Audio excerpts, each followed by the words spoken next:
My name is the Reverend Patricia Hart. I'm the minister of this First Unitarian Universalist Society in Burlington, and I just want to say thank you. Thank you for being here.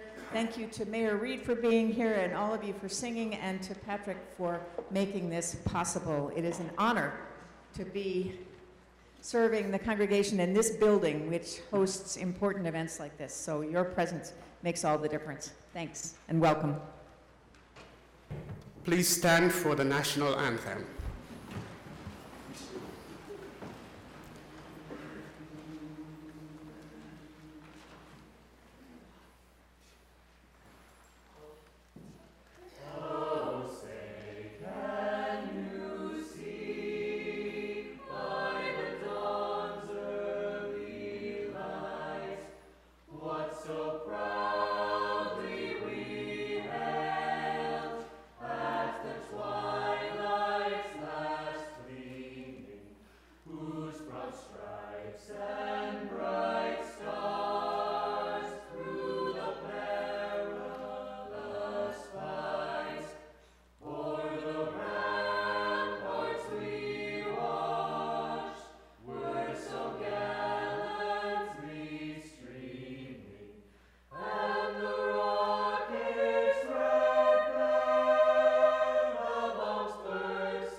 Please welcome the Mayor of Burlington, the Honorable Mero Weinberger.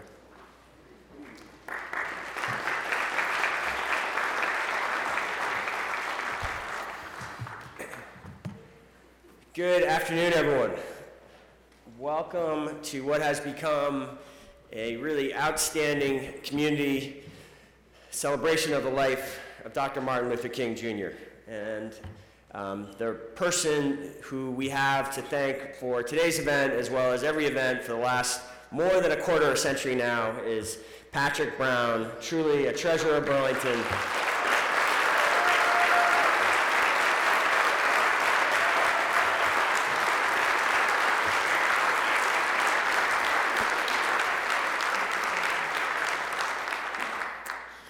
We are really so fortunate to have Patrick's effort to make this event happen year after year, and this year's edition is going to be, they're all special. This one is being particularly special. We're going to hear from another mayor today in a moment, which I'm quite excited about. But before I say that, I do just want to point out the city is proud to play a role once again in this event and be a sponsor. The city's also sponsoring again an important event down at the Echo Center, where for I think the 6th or 7th year in a row now, the museum will be open to the public free all day, and there will be a series of events over the course of the day that focus on different elements of Dr. King's life and various social justice issues. The programming kicks off, led by the city's Community and Economic Development Office at about just after noon, and I hope to see many of you there. So, again, Patrick has brought so many great speakers here over the last 26 years.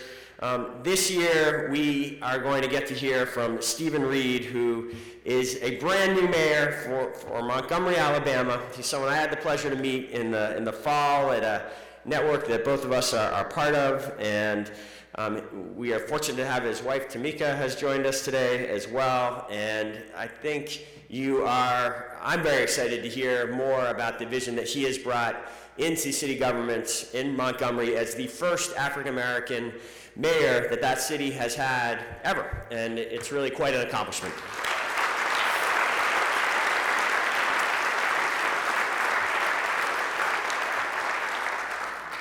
Before hearing from Mayor Reed, I always like to use this event as a way to reflect on what is happening in Burlington that resonates with the life of Dr. King. I do think that is the great genius of this national holiday, is that it gives us an opportunity as individuals, as families, as communities, to reflect on the importance of Dr. King's life and what his words, his many beautiful words, mean to today and the challenges of today. We try to do that as a household in the Weinberger family every year by listening to Dr. King's I Have a Dream speech, and I'm fortunate that my wife Stacy has joined us here as well today. Thank you, Stacy, for being part of today's event. I think it's also a time where we can reflect on some of the lesser known words from Dr. King's life. And in getting ready for today, I came across a speech that maybe I should have, but I really wasn't very familiar with. It was a speech that Dr. King gave in December of 1964 after he was awarded the Nobel Peace Prize. And it's really quite a remarkable speech that delves into whole areas I really did not know he had explored. It really grapples a lot with modernity and how this sort of paradox of modern life where, as he said it, the richer we have become materially, the poorer we have become morally and spiritually. And yet, despite this paradox, Dr. King saw evidence of progress, both evidence of progress as well as long years of struggle ahead to achieve a just and equitable society. And the speech is kind of anchored around this quote. He says, "Before we reach the majestic shores of the promised land, there's a frustrating and bewildering wilderness ahead. We must still face prodigious hilltops of opposition and gigantic mountaintops of resistance. But with patient and firm determination, we will press on until every valley of despair is exalted to new peaks of hope, until every mountain of pride and irrationality is made low by the leveling process of humility and compassion, until the rough places of injustice are transformed into a smooth plain of equality of opportunity, and until the crooked places of prejudice are transformed by the straightening process of bright-eyed wisdom."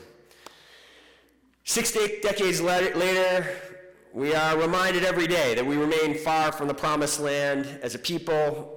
You just look in the news on a daily basis, it reminds us of that. But here in Burlington, I believe we are attempting to work with that patient determination and compassion and work towards being a city of opportunity for all and to eliminate all forms of overt and implicit prejudice and bias. 2019 was again a year of progress towards this vision, and I'd like to share with you 3 of the initiatives that we worked on, each addressing a different building blocks of what it means to have an equitable society, in the hope that with your help we can nourish and grow these initiatives in 2020 and beyond. The 3 areas deal with the equitable provision of government services, 2, the building block of education, and finally, the building block of housing. And I'll touch on each briefly. So I do want to point out, of course, what I'm going to list here is not everything the city is doing. We really have tried to infuse equity initiatives throughout city governance, and each different department has been asked to think about metrics and ways in which each department can be pushing us forward towards being a more equitable community. We are trying to memorialize all those efforts every town meeting day with an annual equity report, and we will have the second equity report at the voting stations when you finish voting again this March. And we're going to have one of the great efforts from our library, the Fletcher Free Library. Mary Danko, the director, and the whole team is being honored for the work that the library is doing with respect to equity. But I will focus just on these three areas. One, I'm really proud to say, with the help of many of others, we have created a new position in recent months, and we're working right now to fill it, which is a new position for diversity, equity, and inclusion, the Director of Diversity, Equity, and Inclusion. This is going to be a mayorally appointed position, confirmed by the City Council. It is one of the few positions in city government that is going to have citywide responsibilities across all the different things that the city does. This position will be working towards ensuring that, first of all, we are in a diverse and inclusive workplace and that we have the culture and practices required to succeed at that. And secondly, that the outcomes, the practices, the deliverables that city government produces are distributed in a just and equitable way. An example of that just came up recently is we had never measured until the last couple of years for the equity report which kids are benefiting from the arts and the parks and the library services that the city is producing. And one of the shocking findings of that when we actually did that math and did that analysis is that while certain programs, we had a good distribution of those programs across the city, many of the programs, particularly the ones that require some payment, really excluded to a really remarkable degree lower income kids and communities. And we're fixing that now. We've set up whole new scholarship efforts. We've really refocused the way in which a number of our programs are working. We've changed almost every youth programming event we have to be more focused on this issue. And that's what this director position is going to make sure we do a lot more of. It's going to keep us focused on, again, being a diverse and inclusive workforce and on providing services equitably. Second area of real focus over the last year and that needs help in the year ahead is with respect to education. We know in Burlington, in Vermont, that the first years of life, the first 1,000 days of life are critical to the long-term success of every child. That is the time when the brain is developing very rapidly and when government can have the biggest impact in ensuring that that child gets an equal start in life. And yet, as a country, we do a terrible job of this, right? We invest less in our children ages 0 to 3 than basically any other modern developed nation. And although it's a big conversation nationally at the state level, change is coming slow. So we are trying to have our own effort here in Burlington that fills in even the gaps. And we have started that over the last few years with what we call the Burlington Early Learning Initiative, which has made grants available for the last 3 budget years to organizations that are running high-quality childcare for infants and toddlers. And we have helped fund projects like the new YMCA that has just opened, the new Sarah Holbrook that is under construction. And as a result, we have played a role in 85 new high-quality childcare slots, 70 of them for infants and toddlers that have opened or are going to open by the end of 2020.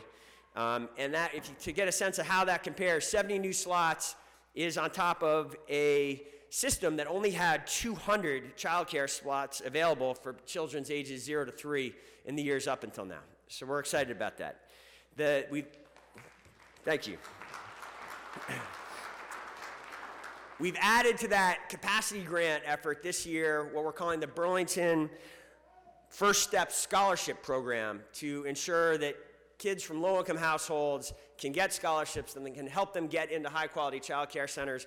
We just had our first round of kids being placed this last fall. 20 kids are now going to high-quality child care in Burlington centers or in centers very near Burlington. It's a portable scholarship. And that is a figure that we hope to grow to over 100 over the next 3 years. And as we do that, that will move us towards really a comprehensive system for serving all of Burlington's kids. Finally, I want to just say a word about housing. Our homes are the pillars of the rest of our lives. But here in Burlington, like too many other thriving communities, we are facing a really serious housing crisis that is pricing people out of our city, dislocating investment from the city out into the countryside of Vermont, and undermining critical values like reducing our carbon emissions, as well as the value of ensuring that people of all backgrounds can live in Burlington if they want to. A root cause of this housing crisis comes from government decisions. Long-standing land use policies that we have had in place here in Burlington and many parts of the country restrict the supply of new homes, drive up the costs, and make us a less inclusive, more exclusionary community. We have been trying to attack this head-on for years now with a multi-pronged approach that builds on Burlington's, I think, very proud history of building as much permanently affordable housing as we can, while also trying to break down these barriers that keep other types of housing from being built. And this effort is starting to work. Vacancy levels are up. Housing inflation is down. We have a long way to go in both of those areas. Cost of housing is still way too expensive, but I believe the way to address this is to double down on these efforts instead of retreating from that. So in 2019, given that, we attempted to take this work to a new level. We hosted 2 large community summits to discuss 5 specific areas of housing policy, and then working with the City Council, we launched an initiative to complete those reforms, to change our housing ordinances, and our tax code to better enable the creation of new housing and to better protect tenants, which we came out of the housing summits with a whole area of tenant protection efforts to work on as well. We also had a mayor's book group meeting that we focused on The Color of Law, a book by Richard Rothstein, which is a book about the role that local government and state government and federal government housing policy has played in segregating America. Burlington's history, thankfully, doesn't have the explicit bias that many cities across the country do, but despite, I think, really we haven't seen a lot of evidence of that intentional bias, the laws that we have on the books today still continue to act like and have the same effect as some of those racist policies that were implemented elsewhere. And so we got to get rid of them. And that's why I'm looking forward to continuing this work on housing policy reform in 2020. We have a city council meeting on Tuesday, and I guess we have a meeting on Tuesday, see a number of city councilors in here, but it's actually the following Monday that we're going to take the next step with one of these housing reforms. I'm hopeful that with your help, with the community focused on this and the right reforms, we can make the structural fixes that we need in our housing market, and along with them, support our work to be a more inclusive, equitable, and diverse city. In closing, our work to make Burlington more equitable and just is far from done, but if we press on with Dr. King's patient determination, if we come together to support good, equitable government, education, and homes for all, the glow of the approaching promised land will shine even brighter here in Burlington in the years ahead. With that, thank you for the chance to be with you. Thank you again, Patrick, and I'm looking forward to hearing from the other mayor in town here in a moment. Thank you.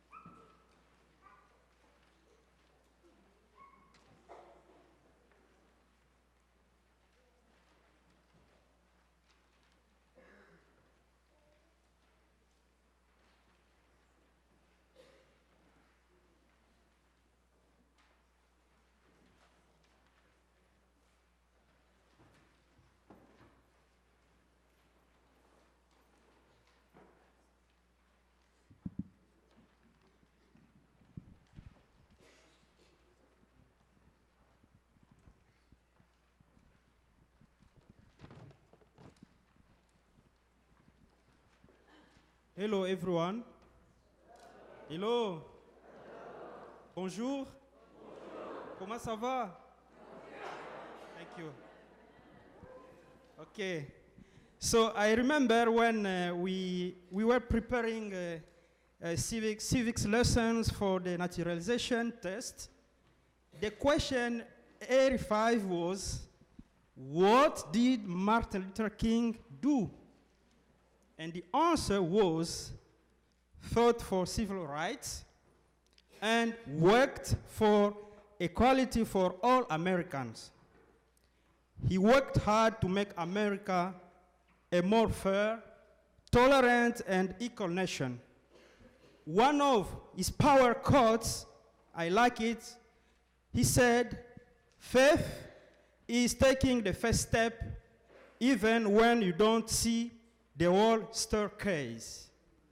And another quote, the time is always right to do what is right. My name is Dr. Jules Wechi. I am from the Democratic Republic of Congo. So we are also from the Democratic Republic of Congo and Congo-Brazzaville. So in this afternoon, we'll present two beautiful songs. So in Congo, we speak 4 languages, 5, French, Swahili, Lingala, Chiluban, and Kikongo. So now we'll present you 2 songs. One is in French. It says, merci, merci à toi Seigneur, Dieu Tout-Puissant. Sois loué, sois exalté pour les merveilles que tu as accomplies dans ma vie. Means, thank you Almighty God, be glorified, be exalted for wonders that you have accomplished in my life. And the second one, at the end, is in Swahili, Lingala, and Kikongo mixed. It says, there is no one like Jesus. There is no one like him.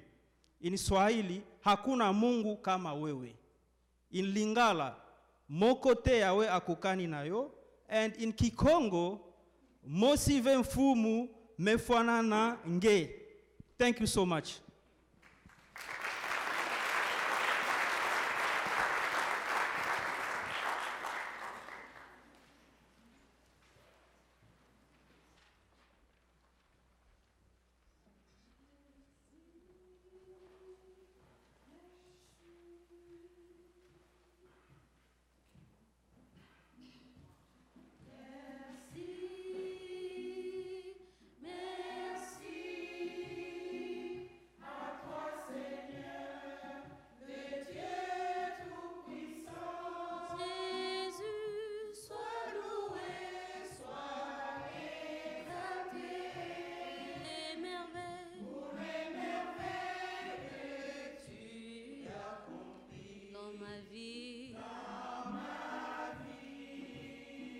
Le mot me manque pour t'adorer. Ton amour est si fort pour moi. Tu m'as offert les dons des vies. À jamais, Jésus, sois élevé.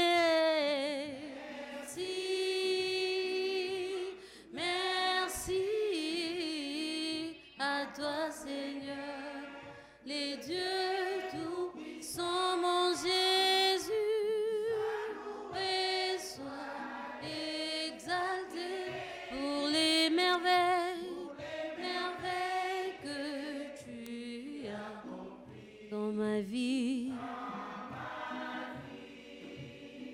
Restaurateur des cœurs brisés, honneur à toi la manne cachée. Et Jésus, tu as changé ma vie. À jamais, mon Dieu, sois exalté.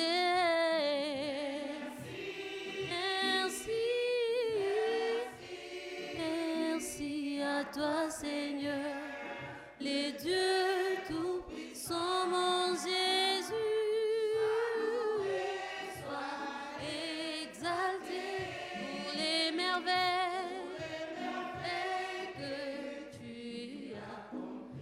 Ma vie. Merci.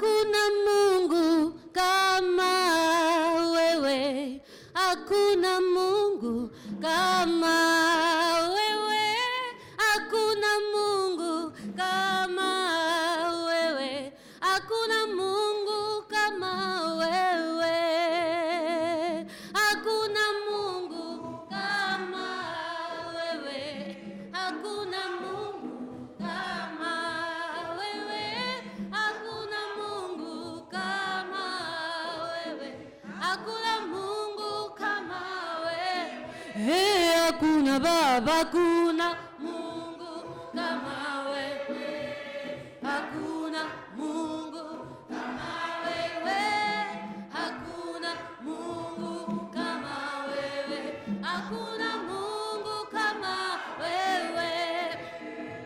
Mokote yawe ako kanina yo, mokote yawe ako kanina yo, mokote yawe ako kanina yo, mokote ako kanina yo, mokote yawe ako kanina yo, mokote yawe ako kanina yo, mokote yawe ako kanina yo, mokote ako kanina yo.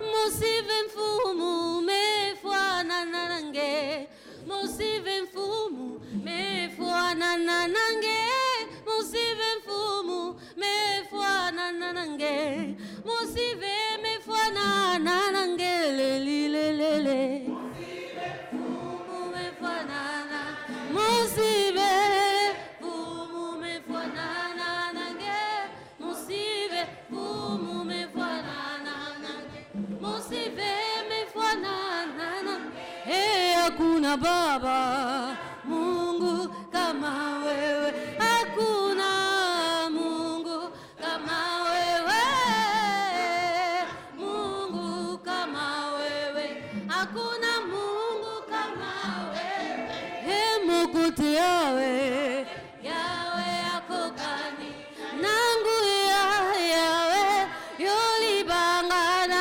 aliye yawe ako kani nayo, mokote ako kani nayo.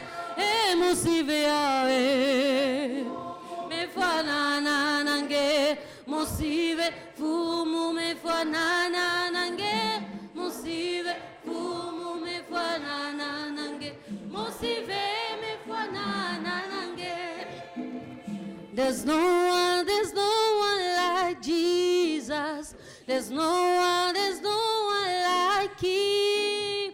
There's no one like Jesus.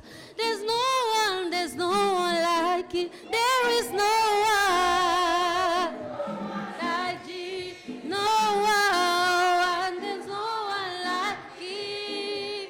There's no one like Jesus. There's no one. And I walk and walk all over, and turn all over, and search over. There's no one like. And I walk all over, and turn all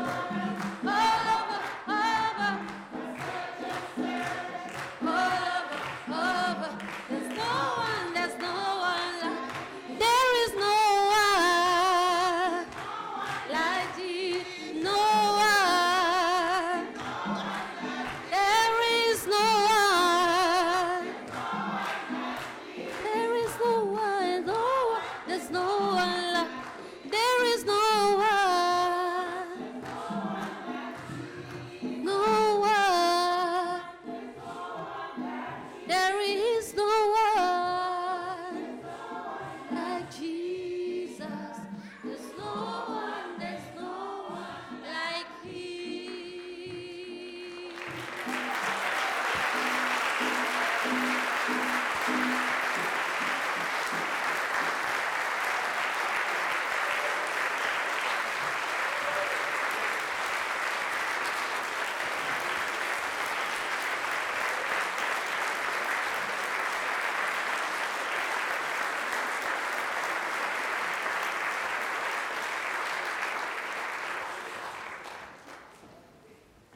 So good afternoon, everyone. Once again, please join me in another round of applause for our wonderful singers.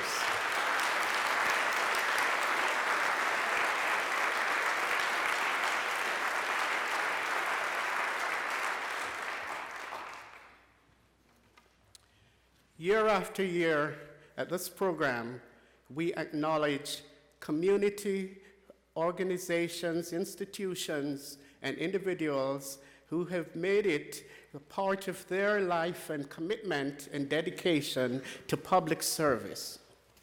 This year, we are honoring the Fletcher Free Library for its work in furthering the cause of diversity, equity, and inclusion. The Fletcher Free Library has had a long history of commitment to welcoming everyone, different cultures, different ethnicities, and providing free access to a wide variety of resources and services.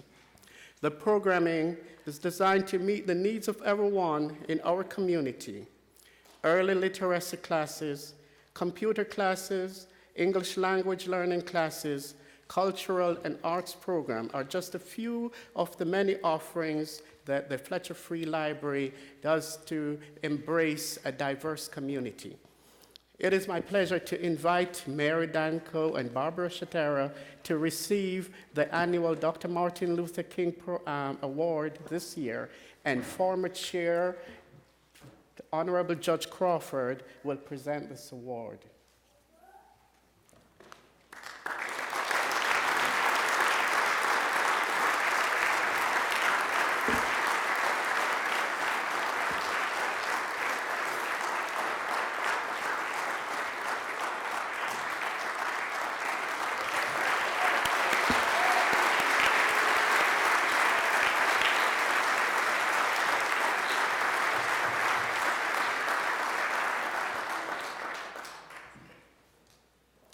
The next person we're recognizing today is the Reverend Rodney Patterson.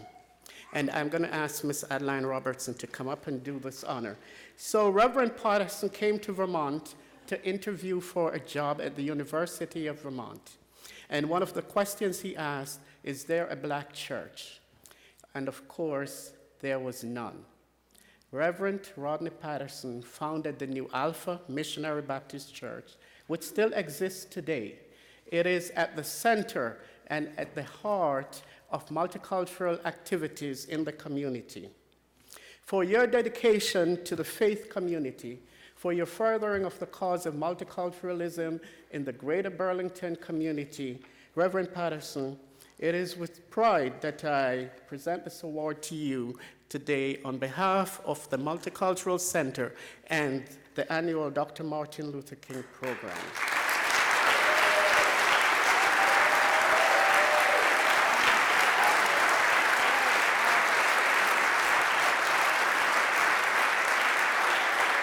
And finally, I must add that Reverend Rodney Patterson has had the distinction of being the only African American to sit in the mayor of Burlington's office as the chief of staff.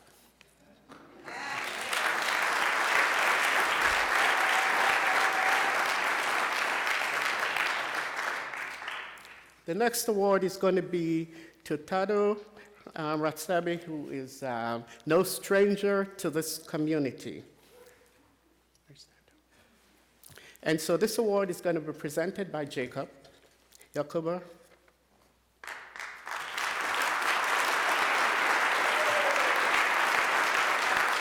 So the mission of the Association of Africans Living in Vermont is to promote the equal opportunity, dignity, and self-sufficiency of refugee and immigrant individuals and families in Vermont, regardless of race, ethnic group, nationality, religious or political affiliation. AALV serves refugees and immigrants from 35 different countries and all ages. New Americans in Vermont live primarily in the greater Burlington area. And she says, sometimes it's about helping to build confidence. People just need help and support. She is the assistant director for many years and director of programs, and also serving on the board of the Howard Center. Please help me thank Dada for her service.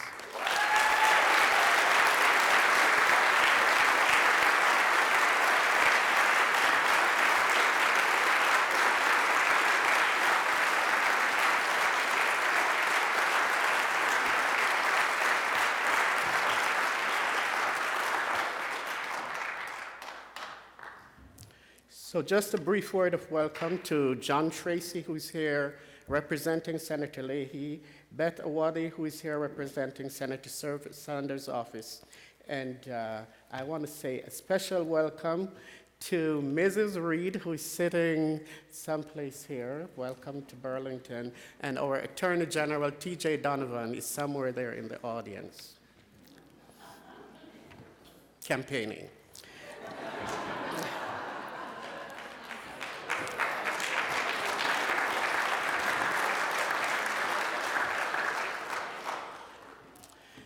Today, we remember the great civil rights leader, Dr. Martin Luther King, Jr. In 1963, when Dr. King delivered the I Have a Dream speech to that gathering at the Lincoln Memorial, not only did he speak to the hearts of the many African Americans who struggled for civil rights, but he spoke to the hearts of all his countrymen. We're therefore thankful to those of you who come year after year, those who stood with us in the past, and those who will stand with us in the future. Let us continue in solidarity to remember the life and the work of the great civil rights leader.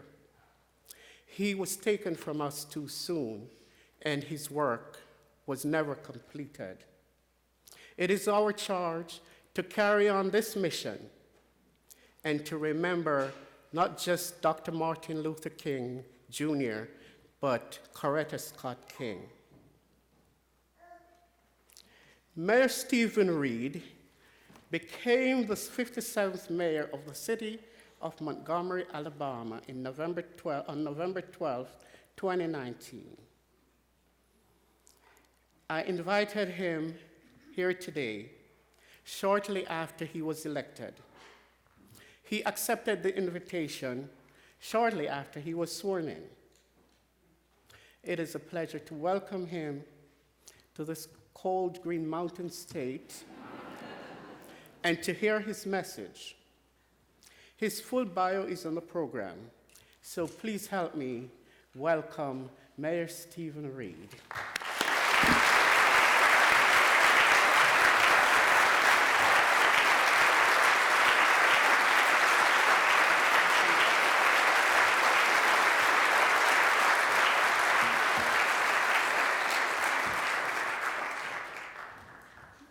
Good afternoon. It's a pleasure to be with you today. It's a pleasure to be here in Burlington, Vermont. It's my first opportunity to get to Vermont. And when I got the invitation, I said, who is inviting me to come speak in Vermont in January? And after I thought about that, and I said yes. After I thought about that, I said, well, I don't know if we're going to get any real cold weather in Montgomery.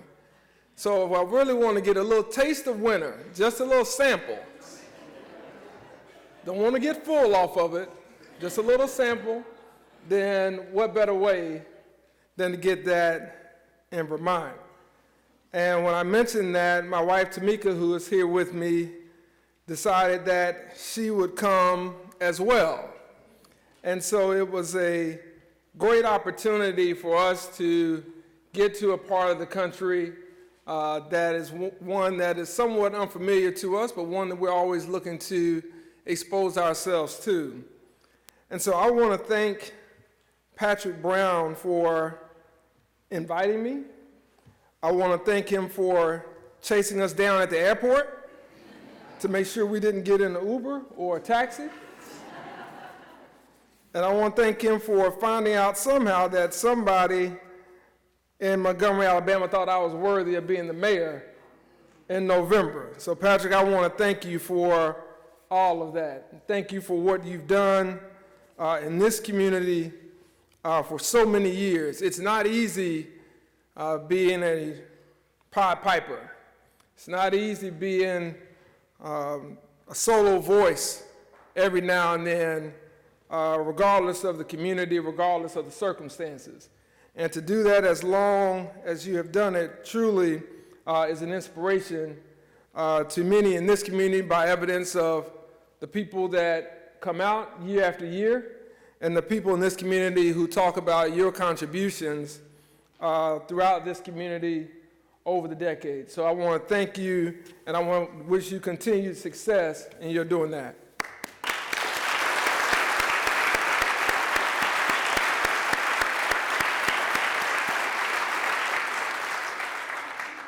I certainly want to thank all the program participants who have appeared. I certainly want to thank the Congolese Catholic Choir for those wonderful selections. Those are soul-stirring spirituals and melodies that touch all of us. And I don't think there's a place to underestimate the impact that the arts and music may have. Being a part of the Greater Burlington Multicultural Resource Center is also very important. And to the pastor of this church, I find it ironic, and maybe it's not ironic, but maybe more symbolic, that this event is taking place in this church, because many of you may not know that a Universalist minister, James Reeb, was killed in Selma in 1965. He was killed in Selma participating in the Voting Rights March, where he was beaten. And he was pronounced dead 2 days later. The Universalist minister who was called because of the inspiration of the Reverend Dr. Martin Luther King Jr. And so to be here in this church, I think has a little bit more weight than just finding some place to meet. And I think it's always important to understand that those things that Dr. King and many others fought for were not just supported by people of one color or of one faith or of one background. It was a multicultural, multiracial coalition that helped America understand, even in the face of denial, some of its sins. And it was people like James Reeb, who came from other parts of the country to help Dr. King at a time when many would prefer not to, and many chose not to. And so I just want to recognize that in this church of this denomination. To the mayor, I want to thank you for your leadership in this community. It's not easy being mayor. I found that out already. My texts are blowing up, my email stays full, and I can't answer my phones. So how you've done it this long is a testament to you. We had the opportunity to meet with the mayor and his wife Stacy and his daughter Ada, who's a jewel. We had a great conversation this morning about some of the challenges and some of the opportunities here in Burlington and just the greater political environment that our nation faces in and of itself. And so I want to thank you for that and taking time out, and also thank you for letting me borrow your cufflinks. Now, I left both pair of mine at home, my original pair and my backup pair, because I switched bags. So now you got to catch me before I get out. I made this go back to Alabama with me.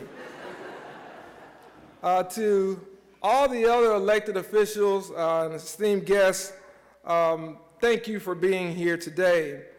I certainly want to bring you greetings on behalf of the people of Montgomery, Alabama. And since we're meeting in the church, I want to bring greetings on behalf of my church, Community Congregational Church, pastored by Reverend Ray Speller. I want to talk a little bit about Dr. King, but first I want to talk about the city of Montgomery, because Montgomery is where, for most people, they first heard of Martin Luther King Jr. And they first heard of Martin Luther King Jr. in a city that was founded in 1819. And it was founded in 1819 on the cusp of a couple of communities that were merging together on the banks of the Alabama River. They were merging because it had been a preeminent commerce site for slave trades. And it's important for us to understand that in 1619, when the first Africans were brought to Jamestown, Virginia, that in 1819, the city of Montgomery was founded. And it was founded in 1819 in a atmosphere of one of injustice and inequality. And that festered for a long time, not only in Montgomery and Alabama, but other parts of the South and this nation. And so prior to Dr. King arriving in Montgomery, Alabama, there had been a pastor by the name of Vernon Johns. And Vernon Johns had led the movement in Montgomery to bring about better equality for black school children. He didn't like and didn't appreciate and didn't think that it was right that black school children at that time had to learn in schoolhouses that did not have the resources that some of the other schools had. He didn't like the fact that the black community was treated as secondhand citizens at that time, and so Vernon Johns raised a lot of heck, if you will. He marched on the police station. He marched on City Hall. He was a graduate of Oberlin College, and so because he was so impactful, Reverend, as a spiritual leader and as someone who understood the Bible and understood Christianity and all of its angles and all of its shortcomings, he became a problem. And he became such a problem that the Montgomery police and the Montgomery leadership threatened those people at Dexter Avenue Baptist Church. They threatened him over the years, and they threatened Vernon Johns, but Vernon Johns was a very big man. He had a very big voice, a lot bigger than I am. And so he was physically intimidating, and he was intellectually superior to the people that he was talking to. But it came a point where Vernon Johns and the people of Dexter Avenue Baptist Church had to make a decision. They had to make a decision on whether or not it was going to be in their best interest for both parties for him to continue being a pastor. Because often when you're a truth teller, people don't like the truth they're being told. And what Vernon Johns decided was after a few years that he would leave Dexter Avenue Baptist Church because of the threats, because of the danger it was putting not just himself in, which he was okay with, but what it was putting in, the danger it was putting in those who worship at Dexter Avenue Baptist Church. He just couldn't get over that. And so they asked him to leave, or he decided to leave, and depending on what version you hear in Montgomery, he ended up leaving. And so they heard about this middle-class young pastor. And he was coming from a family in Atlanta, Georgia, which had become part of the bourgeoisie in Atlanta because the father was a pastor at Ebenezer Baptist Church. And he was a very young graduate. He had just finished his PhD, and he had not even turned 26 years old. He was 25 at the time. And so they figured that they would go the safe route, and they would get a pastor who would not get them in trouble, who would not cause any issues in the community, just somebody young right out of getting his PhD and right out of seminary. So they asked Martin Luther King Jr. to come and be the pastor at Dexter Avenue Baptist Church. And wouldn't you know it, that within a year, he was asked, after Rosa Parks refused to get up on the bus, to lead a movement. And in the time that he was asked to lead that movement, he had some questions. He had doubt. Because under Vernon Johns, E.D. Nixon, who was a former Pullman car porter, had been leading those marches, and E.D. Nixon was someone, again, of great physical stature, but he wasn't a great orator. And E.D. Nixon was someone who understood where his strengths were, and E.D. Nixon thought that this young pastor just coming in from Atlanta, Georgia, should lead the Montgomery Improvement Association. And Dr. King wasn't really sold that he should lead it. And so one of the things I want to talk about a little bit today is that even as we reflect on Dr. King's legacy, we have to understand Dr. King was human. He had doubts. He had concerns. He had many of the same issues that I think any of us in our leadership capacities have when we're making decisions, in particular decisions that can be impactful. And so Dr. King wasn't really sure that he wanted to lead the bus boycott. But after some prayer and after some thought and talking it over, he decided that he would do just that. Now, the bus boycott, mind you, was supposed to last one day. It was supposed to be a one-day strike to bring about better equality on the city buses of Montgomery, Alabama. 380 days after that one day, with people marching, walking, carpooling, without texts, without cell phones, without Facebook, without Lyft, without Uber, without any of those things, they organized a system that put Martin Luther King Jr. and his leadership on the world map. And it was because of that faith, it was because of that resolve, it was because of that dedication that we talk about Dr. King and his legacy today. Some years after that, just about 2 or 3, he wrote a book outlining his leadership of the Montgomery bus boycott. For those who do not know, Dr. King authored 4 books. I would encourage you to read at least one of them, if not all 4. They're very important to understand really the arc of his mindset and his philosophy from the time that he led the boycott at 26 years old to just before the time he was assassinated at the age of 39. It's very interesting to understand the man and separate that from the myth. And I think often we kind of get conflated and we want to put the myth in front of the man. And so it's important because Montgomery was the foundation. It was the place that Dr. King was almost reluctantly forced into leadership. He was almost reluctantly forced into doing things that he didn't see for himself, but that others, elders, people who had long been a part of Montgomery, Alabama, saw what was within him. Because of that bus boycott, 381 days, Dr. King became a national leader.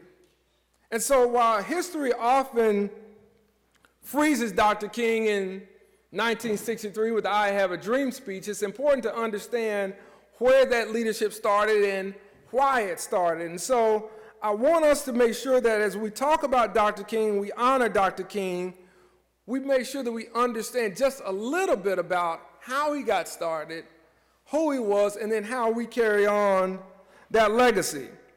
For those of us in government, it's important to understand that because you're an elected official doesn't mean that you're a leader.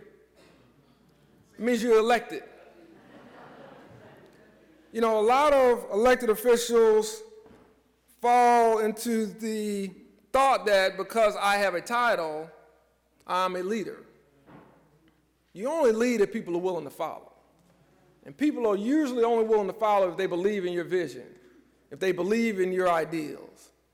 That's what makes you a leader. And so it's important that we understand Dr. King did these things without being an elected official. He did these things while pastoring a church that could not hold more than 300 people. And so he did many of the things that we discuss and we talk about and we've studied and we've heard about and we've read about and we've watched in film and movies and documentaries from the precipice of being a pastor, from the precipice of being a leader and a change agent and a trailblazer. And so it doesn't matter your title. It doesn't matter your position. It doesn't even matter your age. As I mentioned before, he was 26 years old while leading this boycott. What matters is the courage. What matters is the conviction that one holds. And so we have to keep that in mind in this day and age when we're confronted with many differing opinions about who Dr. King was and what he stood for. But one of the things I think is very important is Dr. King was a great writer, and he wrote a letter from a Birmingham jail. And I believe it should be required reading, no different than Shakespeare's Othello or Harper Lee's Mockingbird or Lincoln's Address. And he said that we must all learn to live together as brothers, or we will all perish together as fools. We are tied together in a single garment of destiny, caught in an inescapable network of mutuality. And whatever affects one directly affects all indirectly. For some strange reason, I can never be what I ought to be until you are what you ought to be. And so as we come here today to celebrate and commemorate the life and legacy of Dr. King, let us remember not to only listen to the words about the legacy of service, but rather let us remember to practice the things that uphold that on a daily basis. Because if we only reflect on this for one day, for one moment out of a year, then we aren't doing that legacy any justice at all. Many times we are caught in the mindset of sound bites. We're caught in the mindsets of very short clips of people and what they did. But I think it's very important that we understand that it's not just a matter of what quote we put up on Facebook or what image we post on Instagram. We have to make sure that we are living out these principles that Dr. King truly stood for. We should view him as a prophet like Amos, someone who was persistent about inequality and sought relief for the most susceptible in society. We have to pick up the baton of this drum major for justice and lead the band of humanity every day, not just on one weekend out of the year. To really bask in his shadow is to live by his principles. It is not just to call out economic inequality, but it is ultimately to do something about that inequality. You say a rising tide lifts all boats. Well, that assumes that I have a boat. And if I don't, then what happens to that rising tide? I drown. So we have to make sure that we understand the philosophical foundation of Dr. King, of service beyond oneself, that of being a servant leader. That's what the Poor People's Campaign was about, and that's why Dr. King, later in his career, went to Chicago to address urban poverty. And so what is our role here in the city of Burlington? What can we do to make sure that we aren't repeating some of the same missteps of years past and generations before us? The great Langston Hughes said, "I too sing America. I am the darker brother. They send me to eat in the kitchen when company comes, but I laugh and eat well and grow strong.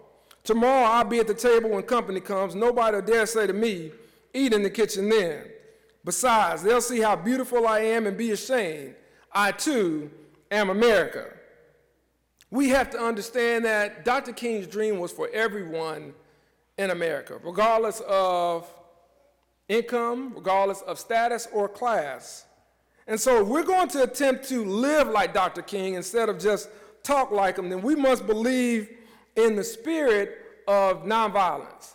We must believe in the spirit of serving others. We must believe in the spirit of challenging injustice wherever we see it. We must commit to a legacy of challenge and change. We must commit so that our works are highlighted in humanity's table of contents, where they'll be emphasized and not in the index where they're merely mentioned. We must stand firm for all of our brothers and sisters of humanity, those who may not look like us, those who may not pray like us, those who may not love like us. That is the poor white, that is the undocumented brown, that is the homosexual black, that is the immigrant, that is the new American, that is the third generational below poverty American that lives right here in all of our communities. And so let me be sure that you understand this. I want to be sure that you understand. I'm not just speaking to you. I speak as a mayor, and I speak as someone now who has the opportunity to put their finger on the scales of equality.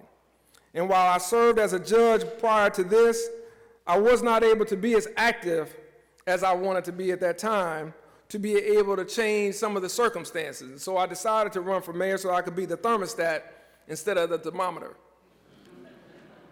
The thermostat sets the temperature. The thermometer takes it. And so that's what we have to keep in mind when we're looking at all of our communities.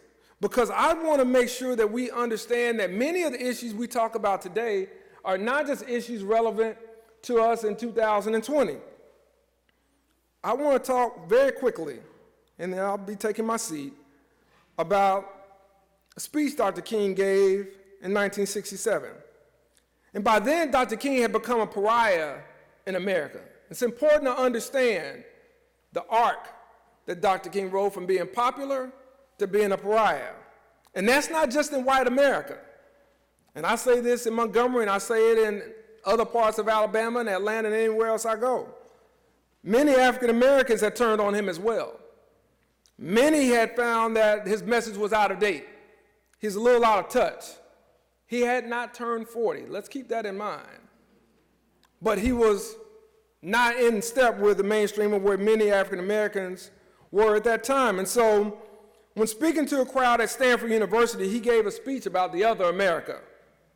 And in this speech, he spoke of one America whose cup is overflowing with the milk of prosperity and the honey of opportunity.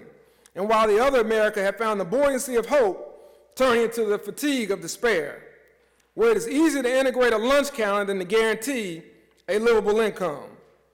He talked about income inequality long before Bernie Sanders ever did.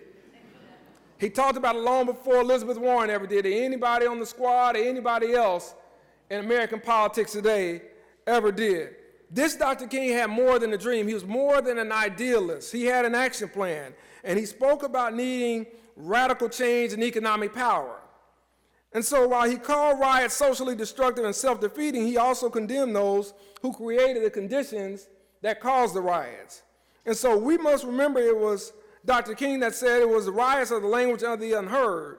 Summer's riots are caused by the nation's winners of delay. This unedited version of Dr. King talking is one that we aren't really shared. We don't really talk about very much. But if we're going to follow in the echoes of Dr. King, we're going to do more than just have a program of singing and talking and hugging and feeling good, then we have to do more when we leave here. We have to make sure we're choosing purpose over popularity, significance over celebrity, and conviction over convenience. We have to get rid of the notion that time will heal racial inequality. It won't. Time is neutral. It is what we do with that time. It's up to us. And so we have to make sure that we are clear, because as Dr. King said at Stanford, we may have to repent for the vitriolic words and actions of the bad people, but also the appalling silence and the inaction of the good people who said, wait on time. Social progress never rolls in on the wheels of inevitability, so we must help time. We must address the moral and empathy deficit more than just on this weekend each year. We must find our victory for mankind, each one of us. That is the charge. This is what the other America desires, our actions, not our words. So we have to make sure that we see many of these injustices, many of these inequalities as a moral issue. And when we start looking at them as a moral issue and not a political issue, maybe then we will get more traction and more support to bring about the change that is needed. Dr. King charged us to act, not to wait, not to talk, not to philosophize or pontificate, but to make a difference and to make a change. And so we have to remember that our time is now. Our time has come. A new day has begun, because the power of work is within you. The power of work is within each one of you that are here and each one who cares to carry on the legacy of Dr. King. And so it's very important that we understand that for whatever we're going to be, it is determined by our actions. Not our words, not our feelings, but rather our deeds. Dr. John F. Kennedy said that Dr. King's unfinished work on earth must truly be our own. We must be grounded in the faith and a just God to rely on the belief that thrice is he armed who has quarrels that are just. It is up to us to make sure that we understand Dr. King was not just a wanderer nor a wanderer. He dreamed because he knew that with God, anything was possible. He dreamed because he had a faith, he had a resolve, and he understood that government could be used for good. But he also understood that without pressure, without agitating, without participating, then it would not be. Only when that government is aligned with the people and their interests can it be used positively. But we also have to make sure that we keep in mind the universal appeal of mankind and humanity that says regardless of where you live, regardless of whether you worship or not, regardless of whether you work, if you believe in the benefit and the opportunities of mankind, then you should support this work. And it's up to you to make that challenge. And so when Dr. King challenged many of his followers at that time to take up the baton, he was also talking to generations that would come. Generations that would hold offices that he could not imagine, generations that would be involved in things that he couldn't dream of, generations who would be the beneficiaries of his work and of his sacrifice. He didn't believe nor think that a Morehouse man like he was would be the first black mayor of Montgomery, Alabama. He could not have thought that we would have had a black president in the United States of Alabama, the United States of America, excuse me. I wish. He could not have believed that people from Burlington, Vermont, to Birmingham, Alabama, to Berkeley, California, would be celebrating him on a national holiday, because that's not why he led. That's not why he served. That's not why he sacrificed. And so it's up to us to make sure that we understand that the legacy of Dr. King on what would have been his 91st birthday last week depends on us. And what we do with that is ultimately not up to time, but it's up to us. May God continue to carry on the legacy of Martin Luther King Jr. May God bless you. May God bless Burlington, Vermont, and the United States of America. Thank you.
So I guess it's still afternoon. Good afternoon.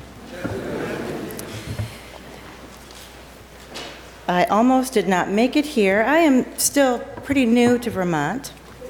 I'm Shannon McVeigh Brown, the Episcopal Bishop in Vermont as of September 28th. So it's not been very long. And so as we were driving around trying to get here this afternoon, we went someplace that was not this. But now I'm here. And, you know, it's hard for me, especially if I'm in a church building and having preached this morning, and, well, I'm a preacher. So I'm going to try not to preach right now, but just a little. So, you know, I've been wondering a lot, probably all my life, I guess, how do we make King's dream a reality? One day I was getting on a plane, well, trying to anyway, and I don't know where I was going, but I had stuff and I didn't want to check a bag, so I had a carry-on and a purse that is absolutely too big. So I was trying to get from one terminal to the other and didn't realize that I had to go down this tram, I mean these steps to get on this tram. And so I'm struggling with my suitcase, my carry-on, my bag, with the computer and knitting and water and stuff. And then a young MAGA hat wearing man, he convicted me as he said, "Ma'am, let me help you." Help me? I didn't say that, no. I was, well, you know, it's not unusual for me to extend kindness to people whose beliefs challenge me, but I wasn't prepared to accept a kindness paid by someone whose political choices were an affront to my and others' human dignity. And I'll never know if he knew how hurtful the implications of that statement on his hat are for someone like me, someone like the people in this room. And maybe he didn't care, probably did not care. Because, you see, his privilege did not require him to know how a simple hat could spit on the graves of people who lost their lives to ensure the inclusion of all Americans, or whose lives were cut short because they were not considered Americans, or even people. Truthfully, I was so stunned, I couldn't even get angry. Instead, I had a mix of incongruent feelings of resignation, conviction, bewilderment, and hope. I felt the grief of lives lost and the integrity lost because of our nation's refusal to once and for all deal with the sin of systemic racism. In fact, that's what my church says it is, the Episcopal Church. Big, you know, it's a sin. But at that moment, God also surprised me with a feeling of submission and commitment to my call to live the way of love. Anybody that reads the Christian Bible, you'll hear that it says, Jesus says, love your enemies. Well, you know, I don't always want to do that. How about you all? No? You know, because loving our enemies makes us vulnerable to systemic evil of society and the cruelty of others. And God cannot reassure us that this vulnerability will not cost us our lives.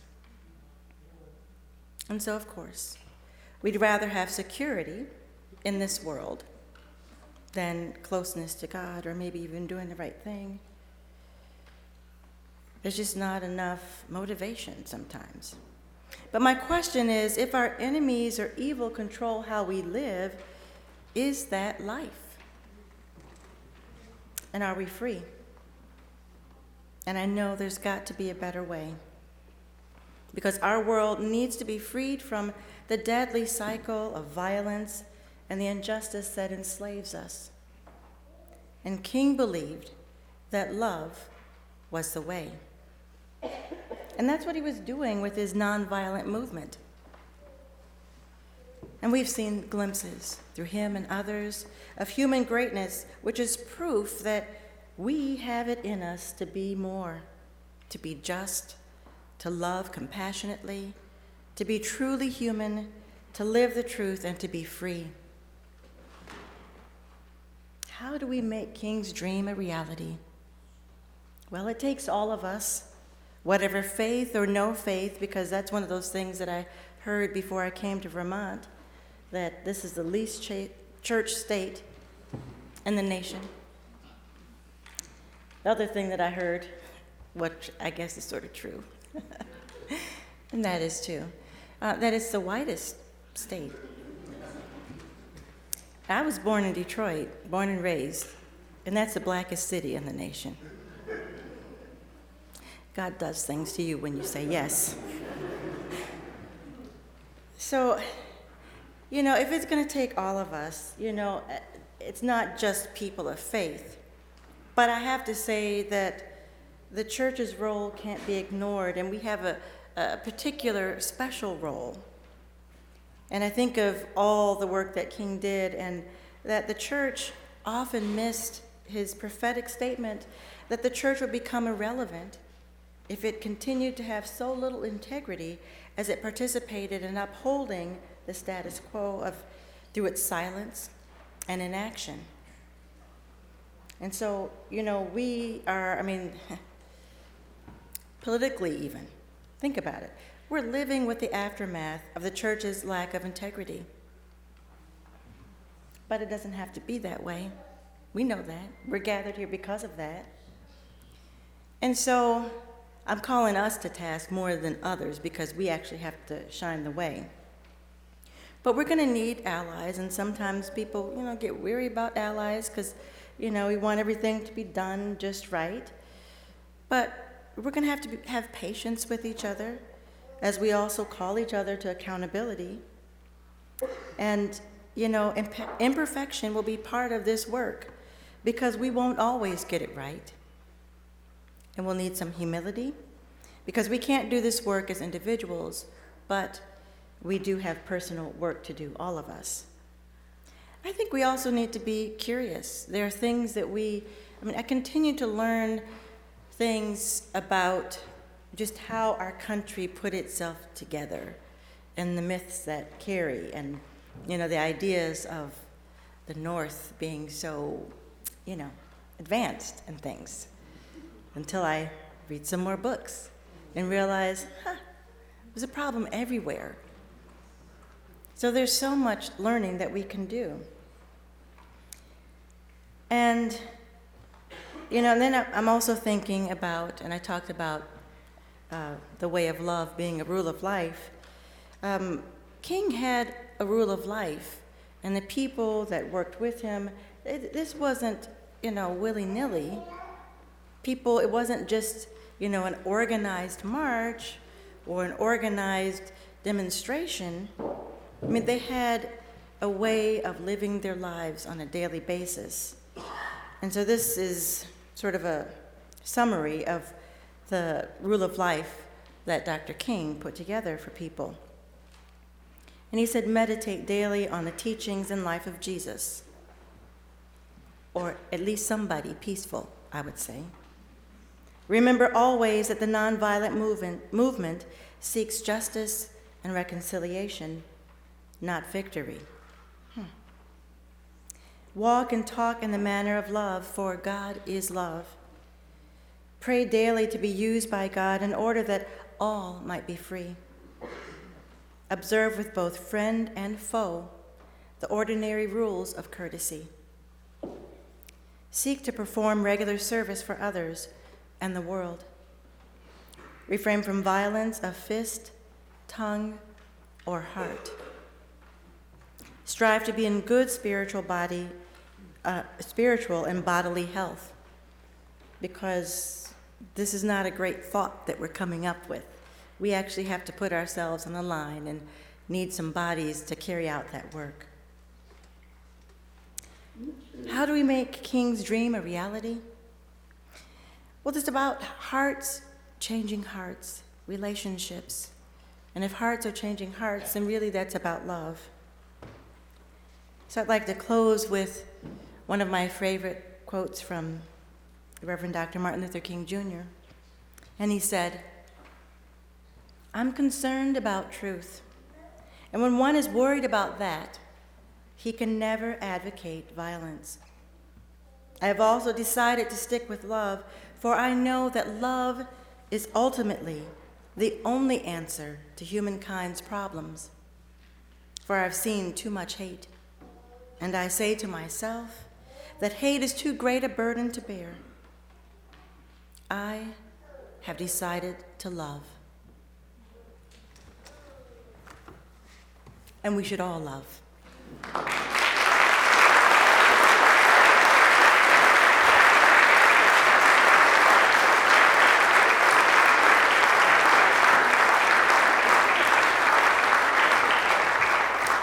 So once again, I would like to thank you, very faithful audience, celebrating the life and legacy of the late Dr. King. Thank you, musicians, wonderful musicians. Thank you, Mayor. And I would like you, in closing, to give a big round of applause to our keynote speaker, whose message I think will resonate for quite some time to come. Please stand.